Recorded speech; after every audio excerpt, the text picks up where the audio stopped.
Hey everybody, it's Dr. Joni Johnston. Today's case is one that's been in the media constantly over the past 6 to 7 months. It's also an ongoing case. So this is part one of at least 2 episodes and maybe more depending upon what happens in the future. But I want to spend some time talking about this case because it has some interesting, I think, psychological parts to it. I read a couple of articles about this case in my Psychology Today blog, and I got some really, really fascinating questions and really interesting questions that I thought might be helpful to talk about today. So on the off chance that you have not heard about this case, let me just give you a little bit of the background here. So this case is centered around, initially, Lori Vallow Daybell, who's a 46-year-old mom, and Chad Daybell, who she married in November of 2019. From what several friends and family members have said, up until the fall of 2018, Lori was a loving wife, a devoted mom. She homeschooled her 17-year-old daughter, Tylee. She was very involved in her son, JJ, who's 7, and has autism and was adopted as a baby. So she was a very involved wife and mom. And then in the fall of 2018, she met Chad Daybell. Chad Daybell is known for writing these fiction books in which he talks about prophecies and visions and having near-death experiences, and has gone on to say that he believes he has these spiritual gifts and that he is really involved in doomsday prophecy. That seems to be his primary focus, as well as him receiving, according to him, messages directly from God about various things that are going to happen and about various people. So Lori meets Chad in 2018, and in early 2019, she basically disappears and leaves, and her husband Charles just has no idea where she is. So she's married to Charles Vallow. They've been married for a number of years, and he is incredibly concerned about her, has no idea where she is. It seems as if, based on a couple of friends, that she was in Hawaii with Tylee for this period of time. But what we do know is she does come back. Now, when she's gone, Charles files for divorce. And in the divorce papers, he makes some kind of interesting claims. He says that he is very concerned about Lori's mental health. He says that she has told him some very unusual things, such as that she is an assigned God who is there to lead 144,000 chosen people through the second coming of Christ, which will come in July of 2020. And that if he gets in her way of this mission that she has, she will kill him. So he says some pretty alarming things. And he is so concerned that when she returns, and she does come back in February 2019, he tries to get her involuntarily admitted to a psychiatric hospital for an evaluation. Now, police look for Lori and they can't find her, but the next day she shows up at a hospital and she is evaluated, and apparently she's released. Now, Lori and Charles reconcile to some extent. It's not really clear how sincere this reconciliation is based on subsequent events, because by July of 2019, they are estranged. Lori is living still in Arizona, which is where the family was living. In July, Charles comes over to pick up JJ, the 7-year-old, to take him to school. Now, at this time, JJ, Tylee, who's the 17-year-old daughter, Alex Cox, who is Lori's brother, Lori and Charles are all there. Police get a call, come to the scene, and Charles has been shot to death. Lori and Alex, and apparently Tylee, all say that Alex and Charles got into an argument, that Charles attacked Alex, and that Alex shot and killed him in self-defense. At the time, police pretty much accept that this is what happened. No charges are filed. So now Charles is dead. A couple of weeks later, Lori moves Tylee the 17-year-old, and JJ to Idaho, which happens to be where Chad Daybell lives. In September of 2019, JJ is seen and Tylee is seen for the last time. So to date, nobody has seen Tylee or JJ since September of 2019. In November, JJ's grandparents contact the police in Idaho and ask them to do a welfare check on JJ because they've not been able to get a hold of him. Police go to Lori's house. Chad Daybell is there. They both tell the police what turns out to be a lie, that JJ is in Arizona. Police discover that this is not the truth. They go back to Idaho to confront Lori and discover that Lori and Chad are both gone. So this is in November. Now, one thing I did not mention, which is extremely significant here to date, is that on October the 19th of 2019, Chad Daybell's wife of many years dies suddenly, allegedly in her sleep. So initially, there's no investigation.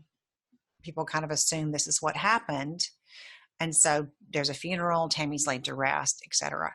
2 weeks later, Lori and Chad get married in Hawaii and are there for a number of months. Now, JJ's grandparents are increasingly concerned about the children. They get a court order in Idaho essentially demanding that Lori produce these kids. She doesn't. Eventually, Lori is arrested in Hawaii and transported back to Idaho, where she is sitting in an Idaho jail right now. Now, what's also very concerning, several very concerning things have come to light. So we are waiting to see what is going to happen with this case and praying and hoping that these children are tucked away somewhere and not missing permanently, which is something that I'm super concerned about for a number of reasons.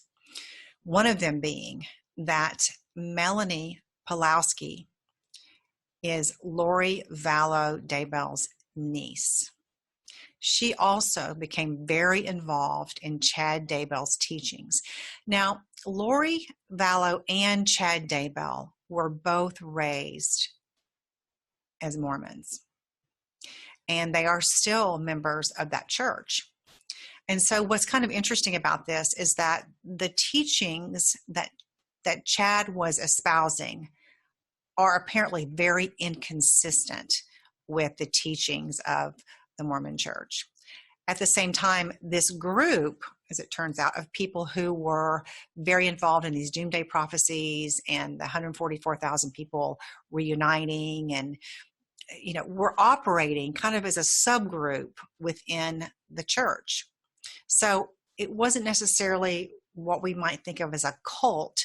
It wasn't a group of people who had gone out to the wilderness and were, part of a fringe group. These are really people who were still attending regular church and yet were also embracing some unusual beliefs.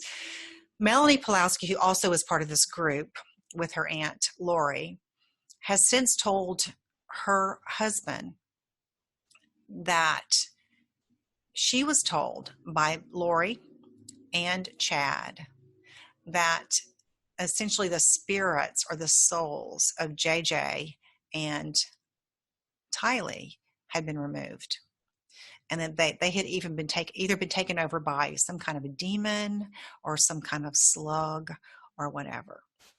Now, what is concerning about that, obviously, is the potential implications for if you think that these are not really your children any longer, if you think the end of the world is coming, it might be easier to consider options for what you might do with them that you would never consider if you didn't have those beliefs. And I guess what I'm saying is it might make it much easier to decide to do away with them, for example. So we don't know that. Again, Lori and Chad are saying that the children are fine. And like I said, nobody would be happier than I would be to find out that that's the case. But there have been several things that are so concerning that we'll just have to see how they play out. But let me get to the psychology part of all this. So that's the backdrop, which is just, it's kind of hard to believe. One thing I didn't even mention is that in December of 2019, Alex Cox, who is Lori's brother, who was the person, again, who shot and killed Charles, Lori's ex-husband, died under mysterious circumstances. So now we have Alex Cox, who's dead. We have Tammy Daybell, Chad's wife, or former wife, who's dead. We have Lori's former husband, who's dead. And now we have 2 children who are missing and unaccounted for. One of the questions I got from one of the readers of my Psychology Today blog was talking about, could these be religious delusions? Some of these beliefs obviously are not mainstream beliefs of many churches, and they certainly are not of the church that Lori and Chad Daybell go to. So could these be religious beliefs? Also, as we've already mentioned, her husband Charles was so concerned about her mental health that he was trying to get her involuntarily committed to the hospital. So let's talk about that. So a delusion is basically a fixed false belief. It's a belief that develops and that persists in spite of any evidence to the contrary. I mean, one of the things that a lot of new psychologists will do sometimes if they're in an inpatient unit, it's not uncommon to see interns, for example, myself included, who just thought, hey, if I just talk to this person and I present the evidence, or I kind of present a counter argument that's a good one, this person is going to understand that their thinking is just unclear, that they're paying attention, for example, to information that's not relevant, or they are misperceiving things. So, for example, I once had a patient many years ago who believed the government was monitoring her and surveilling her and constantly in her business, basically. And it was very distressing to her. And every time an airplane would fly overhead or a helicopter would fly overhead, I wouldn't even notice it. She would immediately tune into that. And of course, for her, that was confirming evidence that there was another surveillance taking place. So when you're talking about a delusion, it's not something that somebody just, gives up if you present counter evidence. Now, so a person who has a true delusion is somebody who is not going to listen to evidence to the contrary necessarily. It's a false fixed belief. Now, obviously, people who have very strong religious beliefs can also be very resistant to looking at alternative explanations. And so when we look at religious delusions, typically we're talking about a mental illness. And so there are certain mental illnesses, particularly those that involve psychosis. So mania, when somebody has bipolar disorder and has a manic episode, or schizophrenia, when somebody is actively psychotic. Religious delusions are actually very common. From a third or a quarter to, up to 30 to 40% of individuals who have a severe mental illness that involves psychosis will at some point develop a religious delusion. And that typically it could be anything from, I think that I'm Jesus, I think that I'm God, I'm a saint, I'm possessed by the devil, there are warring alien beings who are spiritual, who are fighting in my body. So it can be lots of different things, but it's a result of a mental illness. And we think what happens, we don't know exactly what causes delusions, but we think there's some kind of brain misfiring, and that the normal processing and information that we take in to make sense of things gets out of whack. And so the person begins to develop beliefs and then looks for evidence and distorts evidence to kind of confirm that. Now, that is different from somebody who develops beliefs that are part of a religious community. So we know that Lori Vallow Daybell shared the same beliefs that Chad Daybell does or did. And of course, as a matter of fact, it sounds like he influenced her significantly in developing those beliefs. We also know that there were other people who were subscribing to these beliefs as well. So legally, it's kind of interesting. These beliefs can look similar from a psychological standpoint, but legally, the courts have pretty consistently made a distinction between somebody who has unusual religious beliefs, no matter how unusual they are, no matter how bizarre they are, and somebody who is under the influence of a mental illness. I think the courts tend to look at this as, okay, you can't help it. I can't help it if I have schizophrenia, if I have mania, if I have schizoaffective disorder. Nobody can help that. That is something that this person has but did not cause. They didn't choose to develop this diagnosis. They didn't choose to have these symptoms. On the other hand, courts have pretty consistently said that religious beliefs, no matter, again, how unusual, how bizarre, are a choice. And because they're a choice, the courts have pretty consistently said they are not a defense if somebody performs a criminal act as a result of those false beliefs, if they are, again, religious beliefs. So, for example, if, God forbid, if Tylee and JJ suffered some tragic outcome because Lori or Chad or both, or Lori, Chad, and Alex, we don't know, believed that these really were not her children. These were children who had been inhabited or possessed by either an evil spirit or something else, and decided to put them out of their misery or save them in some way. That might be true in terms of their beliefs, but from a legal standpoint, that would likely not be a defense for them. So that's the psychology part of it I wanted to talk about. Of course, from a human standpoint, I'm so hopeful that my misgivings about this case are wrong. And I will be so happy to come on and say, I really thought that something very tragic had happened to these kids, and I was completely wrong. So let's just keep our fingers crossed that's the case.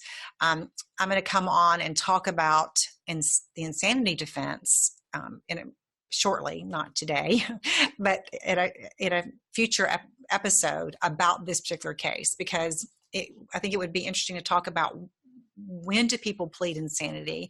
And again, if you're operating under these beliefs that are not true, but that drive your behavior, should this be considered, an insanity defense? All right. Stay safe. Take care of your physical and mental health. We're living in very difficult times, and I look forward to talking to you again. Please, comments at the bottom, questions at the bottom. I'd love for you to subscribe if you like this content. Thanks so much to people who consistently watch this and make such nice comments, or just give me feedback. And also, if there's a case that you're interested in me covering or us talking about, please suggest it. See you next time.